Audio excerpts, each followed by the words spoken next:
All right, let's jump straight into this explainer. Today, we're unpacking a really massive and honestly highly politicized debate over how to govern nearly 240 million people in Pakistan.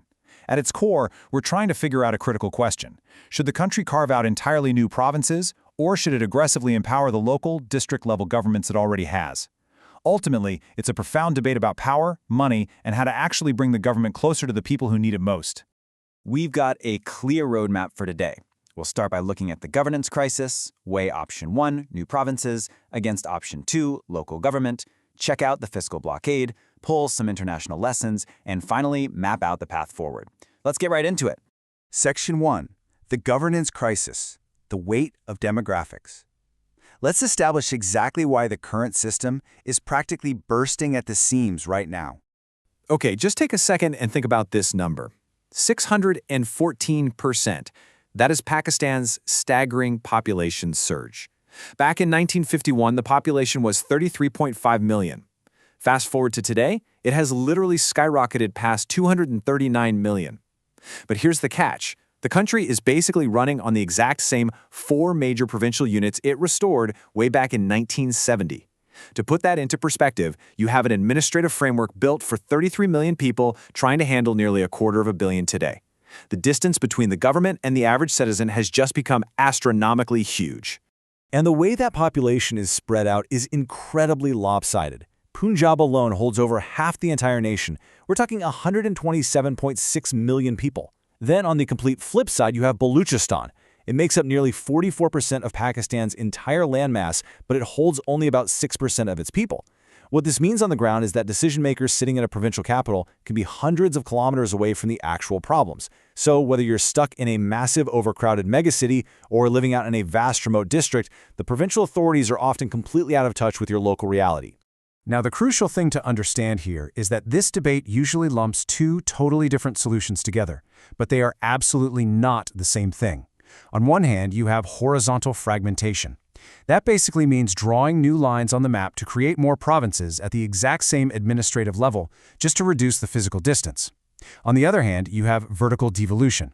That's about pushing actual authority down to local governments. It's not about changing the borders, it's about changing where the power actually lives. Section 2, option 1, new provinces.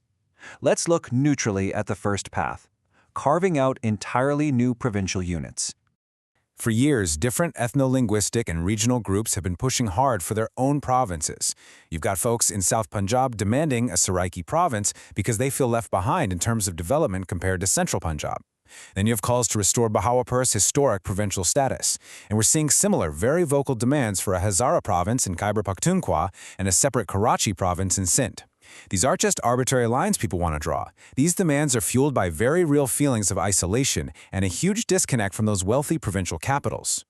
Creating a new province sounds like a fantastic way to get localized control, sure, but it immediately triggers an elephant-in-the-room kind of question. Who actually pays for all of this? Because honestly, the logistical challenges here are absolutely monumental. First up, the fiscal cost. A new province isn't just a boundary line. It needs a new governor, a chief minister, a cabinet, a high court, and a massive administrative secretariat. With national debt already eating up so much of the country's tax revenue, the recurring cost of this is staggering. Then you hit a massive constitutional roadblock. You literally need a 2/3 majority in the existing provincial assembly to divide it up, which, let's be real, is politically nearly impossible.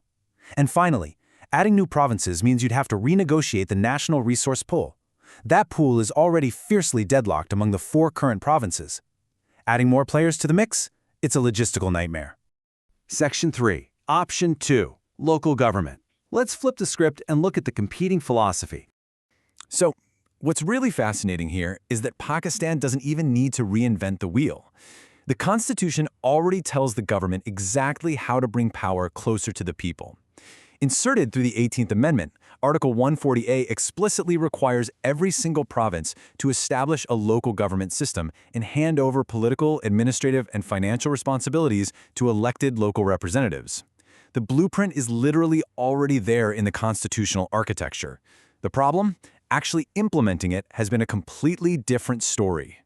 And that brings us to this incredibly tragic historical paradox. Historically, in Pakistan, the most substantive empowerment of local governments actually happened under military regimes. Sounds completely counterintuitive, right? Well, they did it to build local legitimacy and basically bypass the national politicians.